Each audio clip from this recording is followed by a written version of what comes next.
pasteur sikoyo abimi na mwasi ya korise na ye jour ya Saint-Valentin faute eza ya nani ya pasteur to ya mwasi ya korise no ya ndimi waza faible waza bindima ndima c'était la banda déjà et puis pasteur ndazana za on juge pas les hommes de Dieu mais ça faut pas faire des bêtises ailleurs comment yo sala na choriste no comment yo koko matina na niveau ya remema choriste na hôtel jamais mais choriste ngo boya te bi ko boya te pasala mzabise kuna ke mama kuna ndazana ezo simba te ngai kaka no benga na mama na ndako c'est que bino bozo soutenir c'est un peu flou. Un pasteur dans une église né, un pasteur marié. Et on comprend comment ce pasteur-là a qu'il ne peut qu'au fêter Saint-Valentin. C'est pas normal. C'est pas normal. Natiki na nos pasteurs. Na Monique Banabasi, il y a un problème. Il y a un problème na Banabasi Nabiso. Il y a un très sérieux problème dans la mentalité. Il y a un sérieux problème dans la mayele.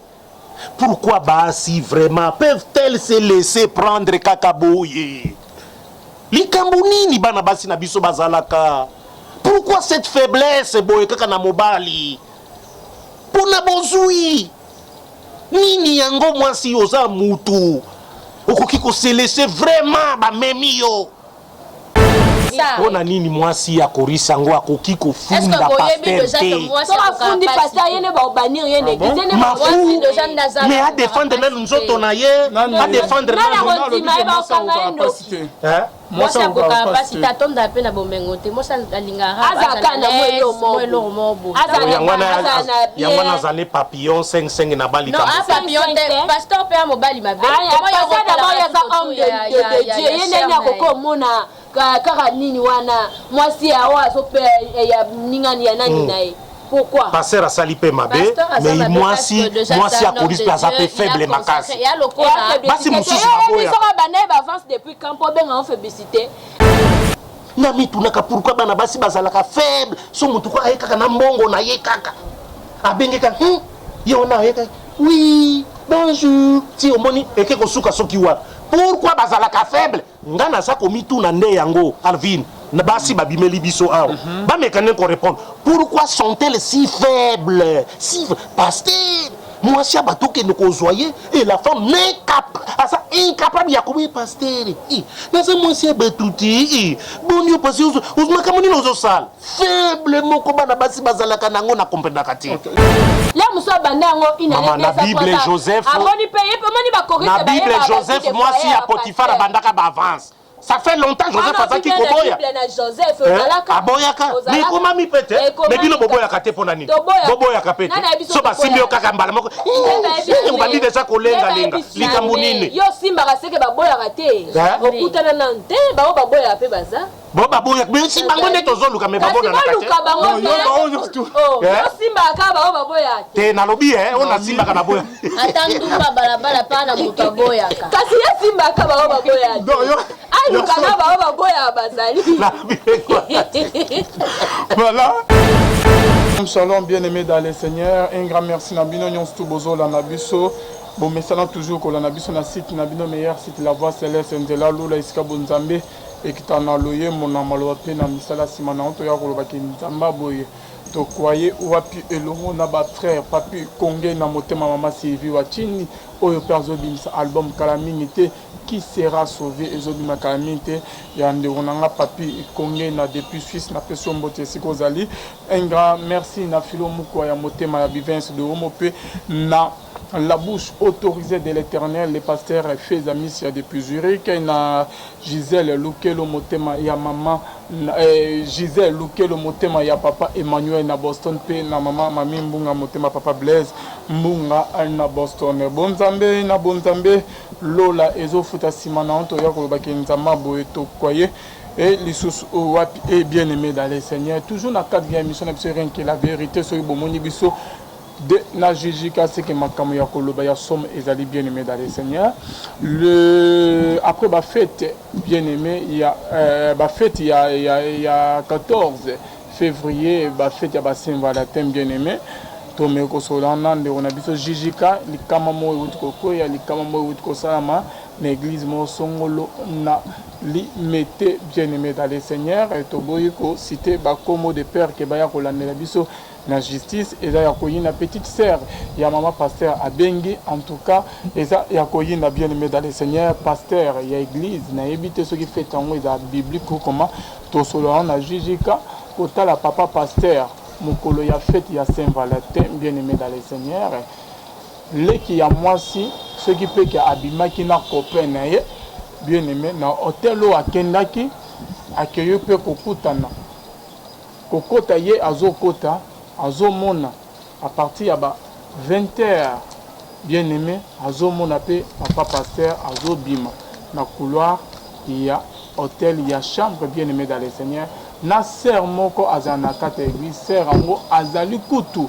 mwasi ya dirigeant ya chorale o ezana kata église bien-aimé akangi papa pasteur mukolo ya jour ya Saint-Valentin atiki maman pasteur ce qui fait dans la Bible pour na fêter na mwasi na akeye ko fêter na mwasi ko sala ekobo na mwasi ya dirigeant ya mwana na ya molimo dirigeant ya chorale na kata église mwana leki ya maman pasteur mutakangaki bango na hôtel leki ya maman pasteur yo pe yo dans la chanson ce copain no abalaki yo te okina pe ko sa nini kuna donc bango mi balé bakena kosumuka leki ya mwasi amemi sango na ndako maman pasteur ayindisi bien-aimé dans le Seigneur et d'aller vraiment passer en tout cas to remet ko solongo na émission lelo na juge kakabe est-ce que fête ya Saint-Valentin ça fête mo biblique et sengé pe ba chrétien ba fêtango et sengeli to landa lokolo o ba païen bazo sala biso pe to landa makamongo bien-aimé dans le Seigneur ou comment to solongo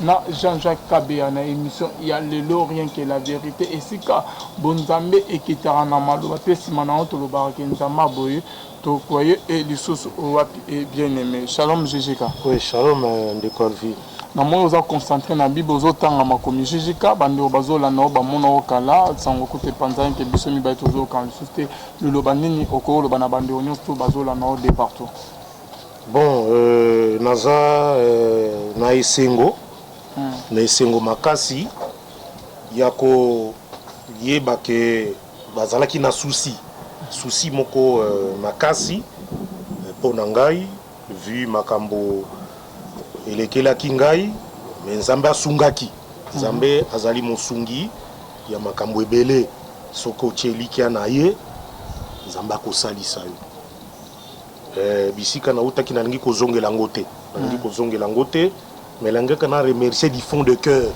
bato oyo basoutenaki vraiment makasi po te mansuma leka bien et to se retrouver kimia o toza nango lelo ndeko Alvin il faut koyeba ke musala oyo eza musala moko a haut risque ndenge tolobaka soit otikali na bomo soit okufi ezali esengo te moto aloba bilo aloba kaka koloba après kosala recherche après kosala enquête na ye moto nyonso asepelaka te oza komona batuka mitema likunya bakolinga babebisa mais nzambe lokola za mobateli nyonso ezaka na maboko na ye nzambe asalaki ezala kobanda nsele ezala kobanda kibomang place tozalaki ezala tozalaki na kanchachi nzambe namonaki vraiment loboko ezalaki asungaki pe ngayo naza libre entièrement libre pe nazovaki na misala na ngai merci en tout cas na mama nanga mama Komesha Dolphine pona nyonso asalaki merci na mama Mbunga mami papa Blaise na bo sanité ça c'est des gens qui m'ont soutenu maman Missia maman Malamu et donc baza ebele oyo ba soutenanki yo mon copain papa au salak quand même moi quelque chose ote to se retrouver na liberté oyo nalingi ko zongela ngo penda mingte mais Alvin tikana avana banana bosana te loko moko ekomelaki nga na boloko ezaka 1 minute kaka ndeko moko alobaki makambo ya vision o moto azwaki vision nzambe alakisi ye ke songolo akokufa bayoka te moto yango akufi nalingi napesaka 2 passages bibliques kaka bato ba comprendre moto yango ayoka yango très bien parce que atindelaka nga message wana na ndenge moko ya malamu te na répondaki ye penda nabaki na korépondre yo na kobosana te nakena liwa Lazare rapidement. Nakena liwa Lazare dans Jean 11. Balobi malamu très bien. Lazare atangwa kufaki abelaki déjà. Ozomon nakena verset 3. Balobi nil. Les sœurs envoyèrent dire à Jésus, Seigneur, voici celui que tu aimes est malade. Les sœurs envoyèrent dire à Jésus. Ezaki na époque oyo ba vision ezalaki makasi ezaki kotoka. Yesu ye moko en tant que fils de l'homme, fils de Dieu, Dieu puissant dans la chair, batindelaki ye batu na basera ya Lazare qui azali kobela. Vision ya quitté à mutote azakobe la bo sambela pone si makufi et le côté so faux archi faux yango awa mutongo akangango Jean 11 verset 3 ezali clair à ce sujet et puis beaucoup na 4 blobi après avoir entendu cela Jésus dit cette maladie n'est point à la mort mais elle est pour la gloire de Dieu afin que le Fils de Dieu soit glorifié par elle. Yango nende pesaki. Donc ndeko nanga tanga ngo très bien. Nake na Jean na acte 9 pour na kosilisa pour alvina zana mituna nebele. O comment na etali Tabitha Dorcas. Même chose. Lokola komaki déjà kobe la makas. Elle tomba malade nake na 37. Jean 9 nake na 37 bang. Elle tomba malade en ce temps-là et mourut. Balobi. Après l'avoir lavé, on la déposa dans une chambre haute. 38. Comme Lyde est près de Joppe, les disciples, ayant appris que Pierre s'y trouvait, envoyèrent 2 hommes vers lui pour les prier de venir chez eux sans tarder. Vous avez Akufa Kiawa. Vous avez vision ezalakite ici le Saint-Esprit ezaki en action, ezaki kosala avec puissance, ba vision ezaki kotokawa. Mais batindela qui est badou kende ko biseke certes Tabitha kufi aya salisa biso. Il n'y a pas de vision ya kolbela nzambe la kisa kinga faux et archi faux. Il faut être biblique, faut pas koye la biso ba idée moko eza anti-biblique to kondimangote. Il faut toujours prouver à la lumière de la parole de Dieu que ce que vous dites est la vérité, sinon rejetez ça et outi pa nzambete et outi na makanisi ya mutu. Donc à ce temps-là, vous avez vu pour Lazare et pour la sœur Dorcas. Au moment où l'esprit du Seigneur est qui agir, vous allez toujours continuer à battre. Donc ne nous trompez pas à ce sujet. Nakangi parenthèse on a la vie. Ok, ndero jijika tokota siko na mozindo ya émission na biso par rapport à loko uti au sala mape na Kinshasa ezape examen na Kinshasa o ke pasteur jour ya Saint-Valentin petite sœur ya mwasi na ye akeo kanga papa pasteur na hôtel petite sœur akena pe ko sumu ka mukolo ya Saint-Valentin mais akepe kokutana na beau-frère na o ya homme marié na mwasi ya dirigeant au casa na église à papa pasteur bazo bimanae na kati ya chambre. Donc par rapport à ba fetoyo jijika ya ba Saint-Valentin et d'apena mestide misia imbisa depuis Suisse au patine la biso message pour na koyeba sujet na ye ce qui est un chrétien au kabengami chrétien a kokipe ko fêter fête ya Saint-Valentin parce que tozo mona ba pasteur bazo fêter mais na ndenge moko ya lisumu azo kene ko sumu ka kosala kobo na mwasi ya mwana ya molimo o ya dirigeant na kora petit sœur ya mwasi na ayoko kangai. Ah, ndeko Alvin likambo Saint-Valentin la lingina lobelango penza mingité parce que na yebite comment ko trouver yango na Bible. Je ne sais pas. Je ne sais pas. Okene peut-être na histoire o bazako lo basango moko bokombo Valentin ba pekisa ki mabala parce que les jeunes gens bazali recruter na armée à l'époque ba kene ko bundisa banguna et que des jeunes gens voulaient se marier et yé nankuzu azalaki ko balisa bango et ensuite il a été attrapé et trahi na batukaka ezalaka kandenge wana et puis ba condamnaki na gouvernement de l'époque et puis ba bomaki et na mémoire na ye na hommage na ye Saint-Valentin loko ezalaki un certain 14 février. Alors ezalaki décrété journée des amoureux. Naïebité, ça c'est de l'histoire. L'histoire vraie, légendaire, toyebi na bisoté, toyo kakakak. Alors, n'a pas fait tel qu'on expliqué. C'est un peu flou. Un pasteur à son église né, un pasteur est marié. Et n'a compris comment ce pasteur-là a qu'il n'est pas qu'on fêter Saint-Valentin. C'est pas normal. C'est pas normal. Et balobi bien que ça pour na ba marié. So balobi Saint-Valentin ango. Balobi ça la journée pour na ba marié. Balobi peut ba qui ça ba fiancé. Mais qu'est-ce que ba tunyonso ba ces amourettes oyo komi ko salema awa et kota na likambo wana. Donc ezalaki nango na ba marié te. Eza nango kaka likambo kaka onde tomonaka batu ozui ka makango na yo oke na soki wapi bokutani à l'occasion ya journée wana. Journée ngo eza même pas officiel,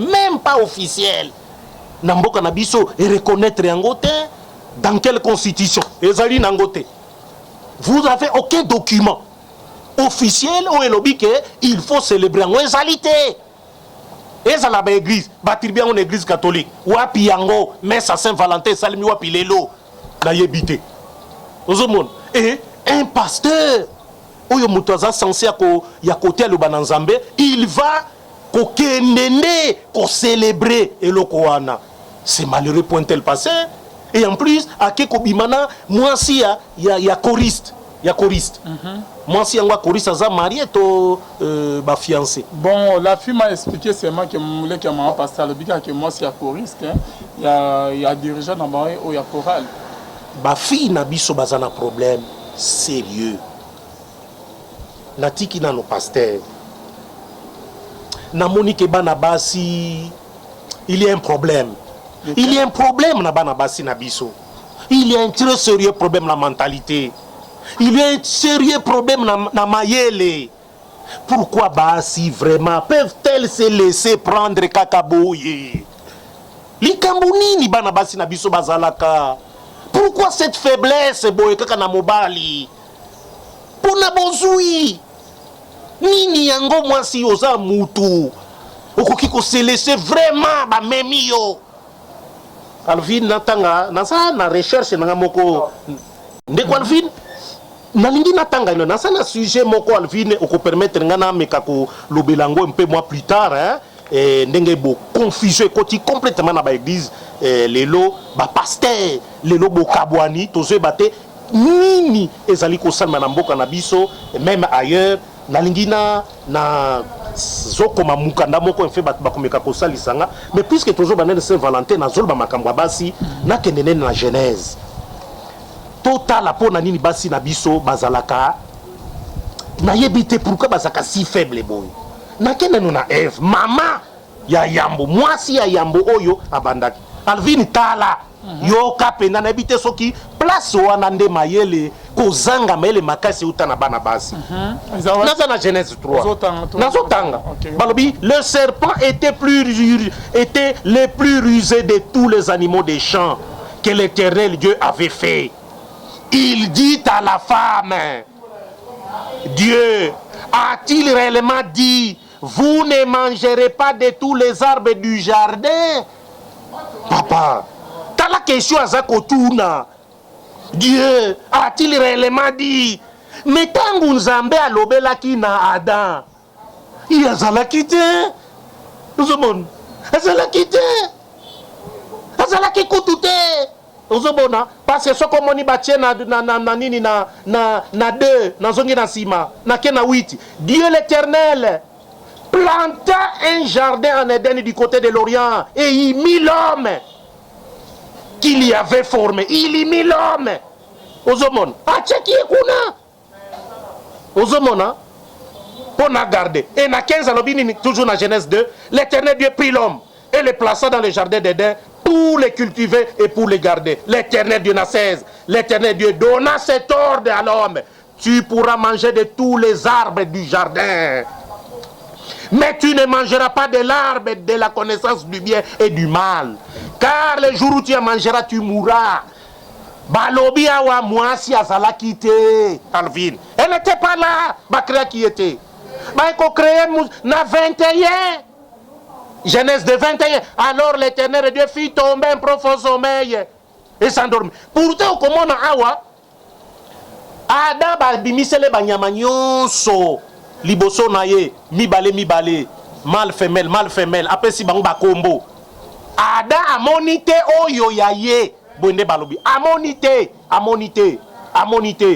ozomona amonite Alvin nazolinga kolekiselo komote amonite ozomona amonite natangelo yango balobi l'Éternel Dieu forma de la terre des animaux des champs et tous les oiseaux du ciel et les fit venir vers l'homme pour voir comment il les appellerait. Adam d'après ça comment il les appellerait afin que tout être vivant porta les noms que lui donnerait l'homme. C'est l'homme qui a donné les noms Nabanon. Et l'homme donna des noms à tous les bétails, aux oiseaux du ciel et à tous les animaux des champs. Mais pour l'homme, il ne trouva point d'aide semblable à lui. Pour l'homme, il ne trouva point. Aux hommes, à trouva quitté. Alors Dieu, l'Éternel, fit tomber un profond sommeil sur l'homme qui l'endormit. Il prit une de ses côtes, et referma la chair à sa place. L'Éternel Dieu forma une femme de la côte qu'il avait prise de l'homme et l'amenant vers l'homme. C'est comme ça. Donc, tant que balobeli Adam akambambuma oyo, yakoli ya ba fruit nyos, moi ça la quitter. Ba salie nasima. Mais nyoka ye. Alvin yoka attentivement. Aye. Au lieu qu'il y a kende pas Adam. Muto yo balobela ki likambo non? Aye n'est pas Ève. Atouni pe mutuna. Dieu a-t-il réellement dit vous ne mangerez pas. Albi a-t-il réellement dit vous ne mangerez pas de tous les fruits de tous les arbres du jardin? Tala moi si non. J'ai Alvina moni basi pena bazako le kaliboso nanga, ça c'est très bien. Des jolies créatures, hein, ça c'est très bien. Mais nazo belande basi, nazo belande basi. Donc je ne comprends pas basi ndenge bazala Calvin.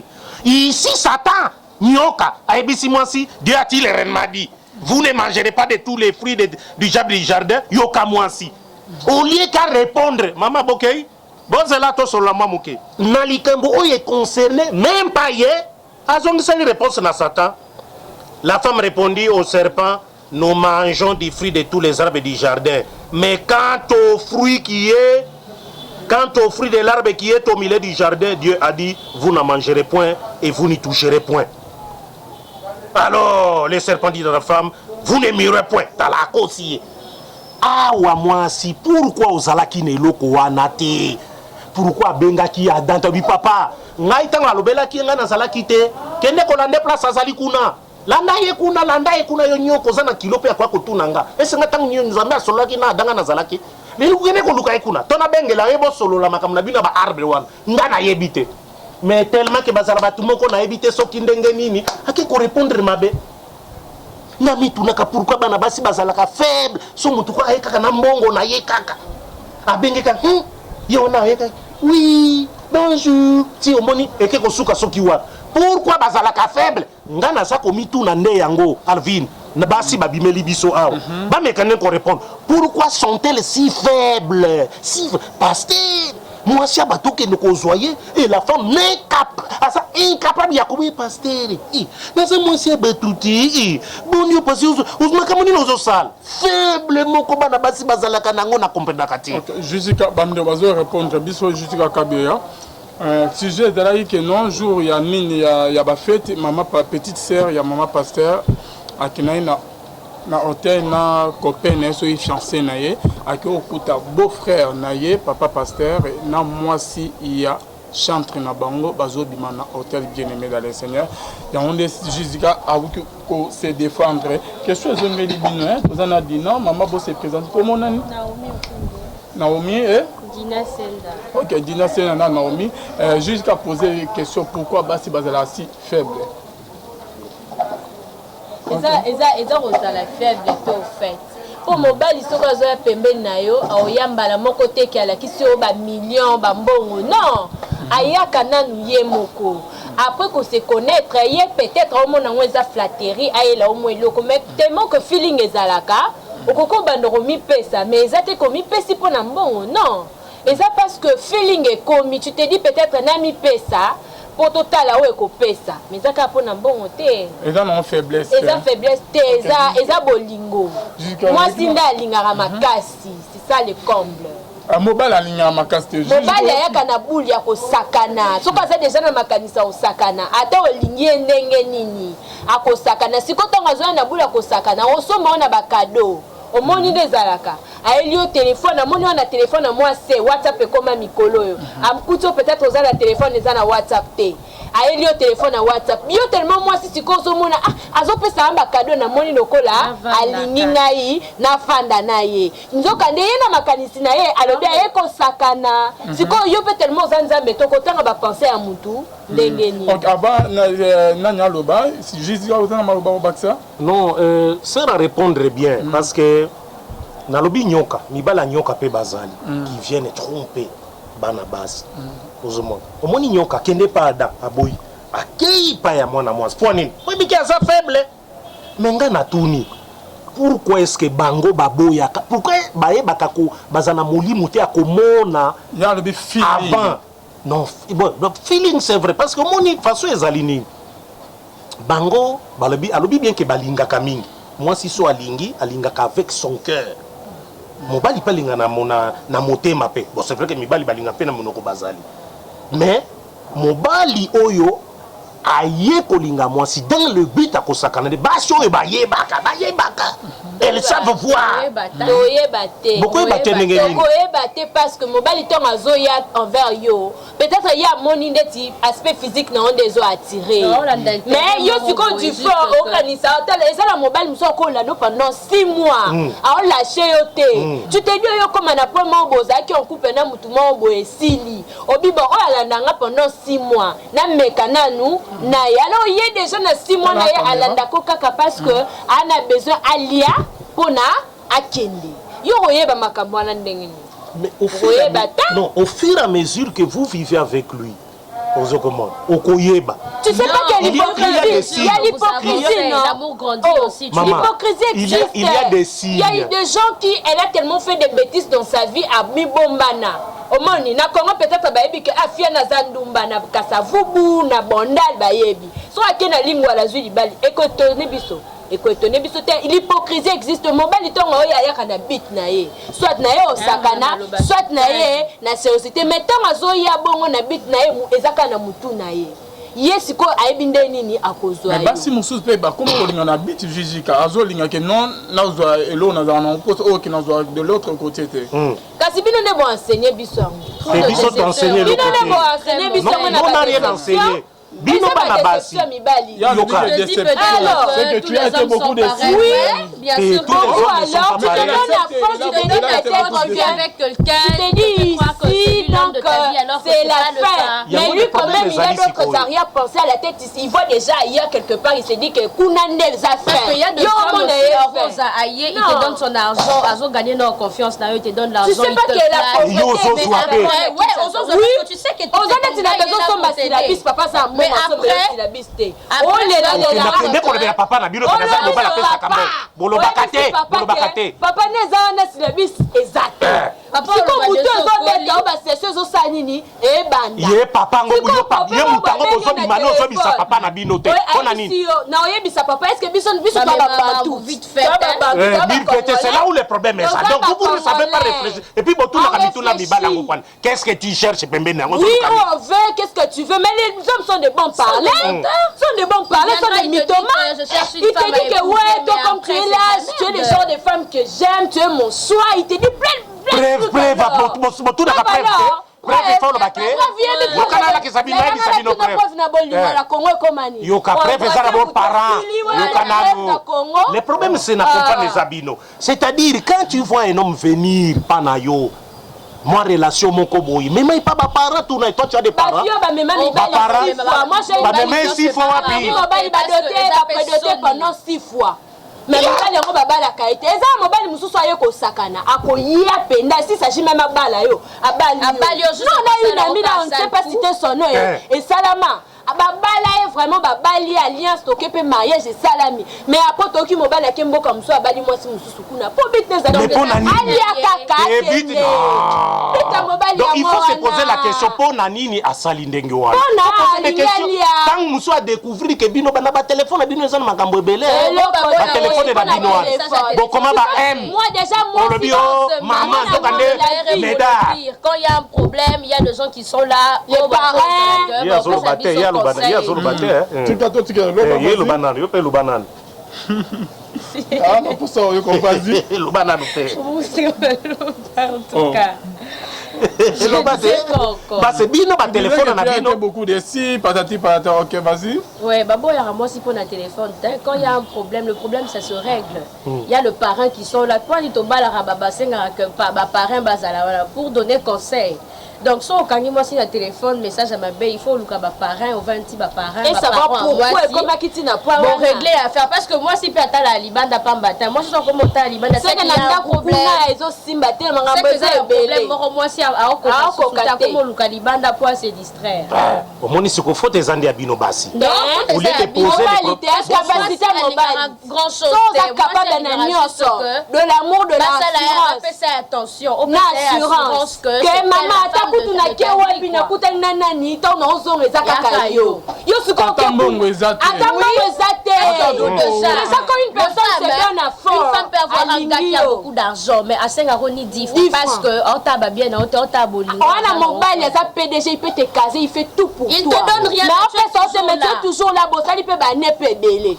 Bon, siko likamba pasteur tolo ba passer sujet comme kene musika pasteur siko yo abimi na mwasi ya korise na ye jour ya Saint-Valentin faute eza ya nani ya pasteur to ya mwasi ya korise no ya ndimi ou asa faible ou asa bimbima ndima c'était babanda déjà et puis pasteur ndazana za on juge pas les hommes de Dieu mais asa faut pas faire des bêtises ailleurs comment yo sala na choriste no comment yo koko matina na niveau parce que ma choriste na hôtel jamais mais korise ngo koboya te bino ka boya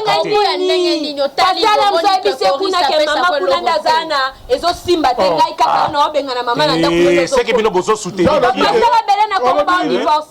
Coris appelle ça hein pasteur a bien moi c'est choriste non voilà Atali peut-être que bon azela la patience choriste pas peut ça qui le roté elle veut peut-être que faire genre peut-être les cheveux biso bas aux arabes besoin belé Atali bobi ah nami c'est pas pasteur parce que n'a pas besoin choriste azo avancé pasteur pas fini pe choriste kuna azo avancé c'est pour y a car moi ça choriste ona nini mwasi ya choriste ngo akoki kofunda pasteur fundi pasteur yene ba banir yene gizene mwasi mais à défendre nous nzoto na ye à défendre moi ça ko pas si t'attendre un peu na bomengo te moi ça lingara azakana moyo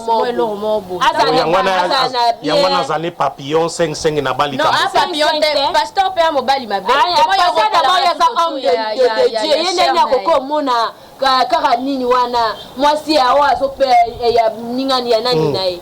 Pourquoi? Pasteur a sali pe mabe, mais moi si a connu plaza pe faible ma casse. Basi mususu baboya. Ils bana avance depuis quand pour ben on fait visiter. Là mususu bana ngo inale na Bible Joseph. Amoni payer pe moni ba corriger. Na Bible Joseph moi si a Potiphar bandaka ba avance. Ça fait longtemps Joseph azaki koboya. Joseph aboyaka. Mais comment mi pete? Mais bino boboyaka te pona nini? Boboyaka pete. So ba simbio kaka mbala moko. On va dire déjà kolenga lenga. Likambu nini? Yo simba ka seke baboyaka te. Okutana nante ba baboya pe baza. Bo baboya mais si bango ne tozoluka me baboya na kate. Yo simba ka ba baboya te. Te nalobi on a simba ka baboya. Atandu ba balabala pa na muto boya ka. Kasi ya simba ka ba baboya te. Voilà, fidèles téléspectateurs, c'est la fin de notre émission. C'est ainsi que nous bouclons la boucle de cette émission. On se retrouve la semaine prochaine. J'espère avec les mêmes plaisirs. Jessica Lilobasuka concernant Kaoyo. Et bon, ça m'a bé. Et donc, pasteur Asali Mabe a tout bela. Et ça, adultère. Adultère, à moi si abatou. Et ça, condamnable. Et ça, la justice. Et sengeli ba condamné ye ce qui fi wana ki a présenté yango ayebi etumbu o ezali pona dité nalilo bananzambe pe même yo pasteur de sûr quoi pasteur banaomi baza na raison yo pasteur vraiment likambo nini David asalaki yango balobi oke kozwa ya moko yo oza na mipiku na yo otiki oke kozwa moko ya moninga etumbu ekomelaki nzambe abetaki heureusement David azalaki un serviteur de Dieu l'homme selon le cœur de Dieu afukamaki na sumuki na sali mabe pasteur mpe face ala ndenge wana asenga bolimbisi yo sœur obi kozana mobali no choriste vraiment sonyo sali faible ya sœur ata banomi bazoloba ebele awa faible ya sœur pasteur azomema boyi vraiment yo koboya te pourquoi bino bolinga bamema bino boyi pasi nasukeli ya mama komesha napesi mbote bisika ozali mama Dolphine nga moko ngai yo ancien annonce mama mbunga mami papa Blaise ngai yeyo nayebiki osepeli mpe oseki ebele mama Misia mama Malamu mère de la nation mama Borfelin nzambe azala na yo pesa motela la grande fille na bandi akoli makasi nasukeli ya merci jika obo anoga bao baza na poto awa te bo mingi bato balandaka ngai nde na mingi na pesaka ba remix mingi na ba Allemagne na ba Londres OK Dina le basu concernant kawana eza bon le basu concernant quand il y a un pasteur dans ce cas un pasteur à se repentir parce que déjà quand on donne la vie à Jésus il faut aussi qu'il y a certaines choses même si on est accro aux bêtises au péché il faut abandonner c'est tout ce que j'ai à dire. OK Naomi atika ba je pasteur wana da faux pasteur andimela na nzambe te afanda na kiti atikela ba pasteur ba teya bato po ye penza aza faux pasteur. OK merci qu'on se retrouve à la semaine prochaine j'espère avec le même plaisir bye.